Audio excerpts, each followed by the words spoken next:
اس کے چہرے پر چمک بیدار ہوئی، وہ کرسی سے اٹھ کر میرے گلے لگ گیا اور کافی دیر تک میری پیٹھ تھپتھپاتا رہا۔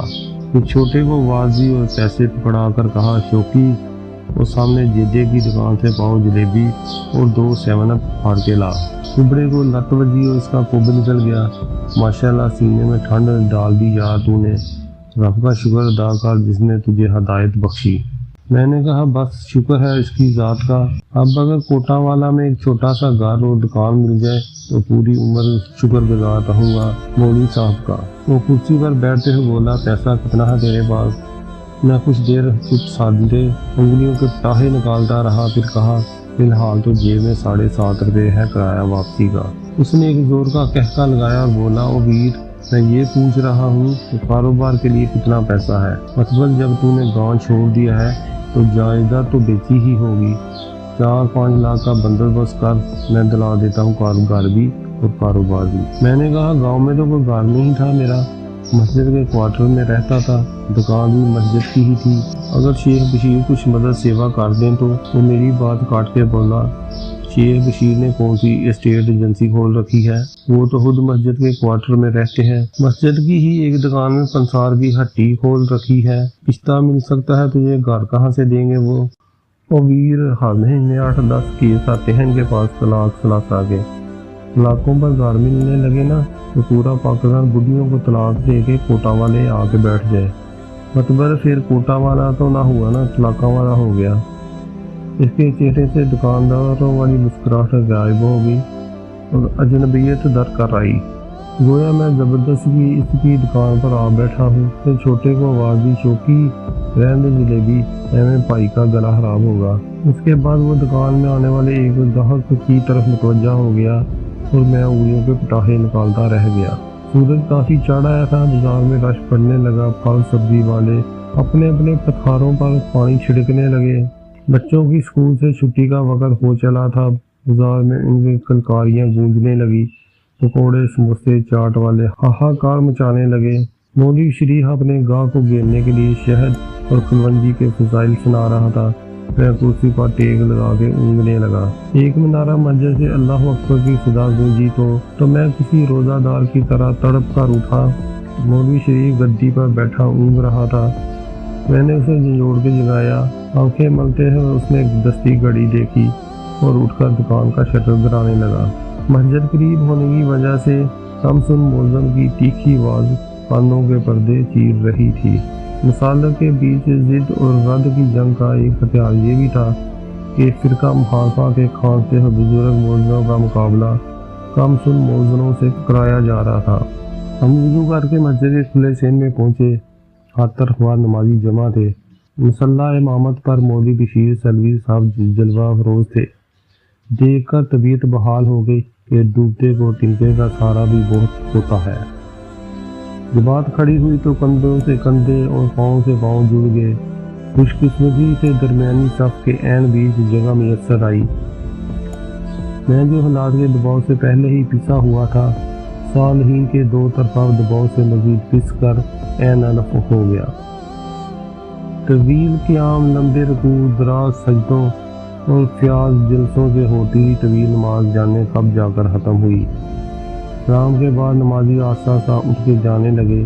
میں دعا کے انتظار میں انگلیوں کے پٹاخے نکال رہا تھا کہ مولوی شریف سر پر آن کھڑا ہوا۔ چل بدعت چھوڑ اور امام صاحب کے قریب ہو۔ مسجد میں 2-4 نمازی ہی رہ گئے تھے۔ ایک بچے نے حکا نما مائک امام صاحب کے سامنے آن دھرا۔ میں صف پر تقریباً رینگتا ہوا قریب ہوا۔ ہم سے پہلے ایک شخص بکری کا مسئلہ پوچھ رہا تھا۔ اس کے ہاں جڑواں میمنوں کی پیدائش ہوئی ہے۔ مسئلہ یہ تھا کہ ایک میمنہ مخنث ہجڑا معلوم ہوتا ہے، نہ بکری ہے نہ بکرا، اسے حلال کر کے گوشت صدقہ کیا جائے یا بیچ کر رقم مسجد کو دے دی جائے۔ امام صاحب نے مائک سیدھا کیا، فلک بولت منار کے سروں پر نصب جہازی سائز سپیکر کھڑکھڑا اٹھے۔ مقصود تھا کہ گاؤں کا ہر باشندہ مسئلے سے آگاہ ہو جائے۔ فرمایا، جانور میں جنس کا تعین نہ ہو سکنا عیب شرعی ہے، عیب شدہ جانور کی قربانی جائز نہیں۔ صدقے میں بھی احتمال ہے کہ جو چیز اللہ کی بارگاہ میں پیش کی جائے نقص سے آزاد ہو۔ بیچنے کا ارادہ ہو تو ایوب و صفات گاہک سے کھل کر بیان کی جائیں کہ لا علمی میں قربانی یا صدقہ نہ کر بیٹھے۔ میں جو بڑی دیر سے صبر کیے بیٹھا تھا بلا وجہ بول اٹھا، کیوں نہ اس بکرے کو ناچنا سکھا کر سرکس والوں کو بیچ دیا جائے۔ انسانوں کے ساتھ بھی تو ہم یہی کرتے ہیں۔ دونوں نے حیرانگی سے مجھے دیکھا۔ مولوی بشیر نے اسپیکر بند کرتے ہوئے کہا، تو کون ہے بھائی؟ میں نے کہا، انسانوں کی بستی کا عیب شدہ جانور ہوں، نہ قربانی کے لائق ہوں نہ صدقے کے۔ اس سے پہلے کہ کوئی کھلواڑ ہوتا مولوی شریف کھسک کر آگے ہوا، مجھے خاموش رہنے کا اشارہ کیا اور گویا ہوا، یہ صلاح الدین ہے امام صاحب، ملا پور سے آیا ہے بیچارہ، عورت کو طلاق دے بیٹھا ہے، آپ سے فتویٰ لے کر گیا تھا، اب اس کے پنڈ والے ماننے ہی رہے۔ اچھا، مولوی بشیر نے مجھے پہچانتے ہوئے کہا، ظاہر ہے پنڈ والے کیسے مانیں گے، اور منوانے کی ضرورت بھی کیا ہے، چپ کر کے بی بی کے ساتھ رہ لے، یہاں کیا لینے آیا ہے؟ مولوی شریف بولا، یہ سلفی مسلک اپنانا چاہتا ہے، اللہ نے ہدایت دے دی ہے۔ زمانے لگے، اچھا، ماشاءاللہ بھائی، سبحان اللہ، ہدایت تو رب کی طرف سے ہے، البتہ کبھی کوئی حادثہ بھی ہدایت کا بہانہ بن ہی جاتا ہے، مبارک ہو۔ میں نے کہا، خیر مبارک، اس حادثے نے سچ میں میری زندگی بدل دی ہے، آپ سے مبارک ہاتھ پر سلفی مسلک قبول کرنا چاہتا ہوں۔ داڑھی بھی بڑھانے کا ارادہ ہے، انشاءاللہ کل سے پجامہ بھی کٹوا دوں گا، بس یہاں اس پنڈ میں ٹھکانا اور کاروبار مل جائے بس۔ انہوں نے پہلے میری طرف دیکھا، پھر مولوی شریف کی طرف، پھر بولے، کون سا کاروبار کرتے ہو؟ میں کچھ کہنے ہی لگا تھا کہ شریف بول پڑا، ملا پور والی مسجد مارکیٹ میں کیسٹوں کی دکان کرتا تھا، یہ مسجد کے ہی کوارٹر میں رہتا تھا، وہاں کے مولوی نے آپ کا فتویٰ دے کر بے دخل کر دیا، اب مارا پھرتا ہے۔ میں نے کہا، حضرت کاروبار ٹھکانا سب برباد ہو گیا ہے، بالکل تلاش ہوں، بس صرف پانے کی جگہ چاہیے اور ساتھ کوئی چھوٹی سی دکان، باقی کام میں خود سنبھال لوں گا، انشاءاللہ قسطوں میں رقم لوٹا دوں گا۔ اور داڑھی پر ہاتھ پھیرتے ہوئے بولے، دیکھو بیٹا جی، ہم تو خود مسجد کے کوارٹر میں رہتے ہیں اور مسجد کی ہی ایک دکان میں پنسار کی ہٹی چلاتے ہیں، ایسا کوئی وعدہ ہم نہیں کر سکتے، ویسے بھی مسجد کے بدلے گار اور کاروبار دلانا قادیانی کا شیوا ہے، اور تو جانتا ہی ہے کہ وہ جھوٹے اور مرتد ہیں۔ میں نے تڑپ کر کہا، تو پھر سچے مذہب میں ایک بے آسرے کو چھت دینے کا کوئی رواج نہیں، ایک غریب کو حلال روزگار دلانے کا کوئی وسیلہ نہیں؟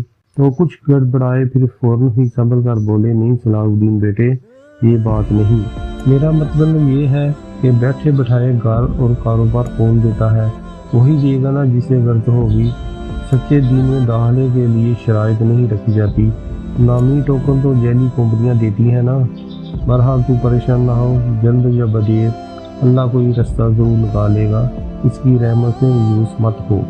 اس کے بعد وہ ادھر ادھر دیکھتے ہوئے بولے، یہ اقبال سلفی کدھر چلا گیا، ذرا بلانا اس کو۔ ایک چھوٹا سا لڑکا جو صحن میں کود رہا تھا مسجد کے اندر بھاگ گیا، کچھ ہی دیر بعد لوٹا تو ایک لمبے ترنگے مولوی کو لے آیا۔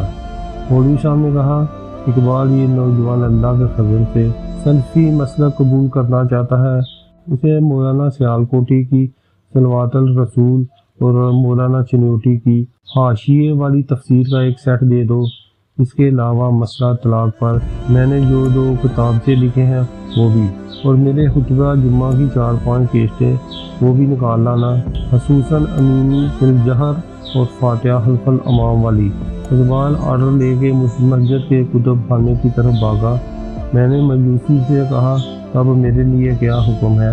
وہ جٹ بولے، واپس اپنے پنڈ جاؤ، حق سچ کی تبلیغ کرو، دیکھو دین میں تکلیفیں تو آتی ہی رہتی ہیں، یہی ایمان کی جانچ ہے، ان تکلیفوں کا مقابلہ کرو، حق پر ڈٹ جاؤ۔ میں نے کہا، گاؤں سے تو بے دخل کیا جا چکا ہوں، دھوبیاں پنڈ میں پڑا ہوں۔